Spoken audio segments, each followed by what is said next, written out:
We're here, we're in Baguio. Airbnb tour. Toilet. Shower. Me. Painting. Sink. Bed. Chair. Cock chair. Alam niyo ba kung ano yung cock chair? Yung nag-iisang upuan malapit sa higaan ng mga hotel. Yes! Manonood tayo Netflix! Anong meron sa ref? Oh, wala. The view is viewing.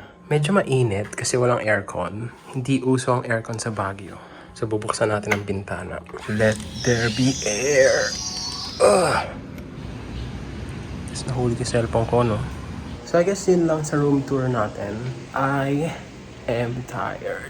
5 hours yung biyahe and paswag gumaganon-ganon yung bus. Kaya medyo nahilo ako noon. Pero buti nag-Bonamin ako so wala ang ating motion sickness.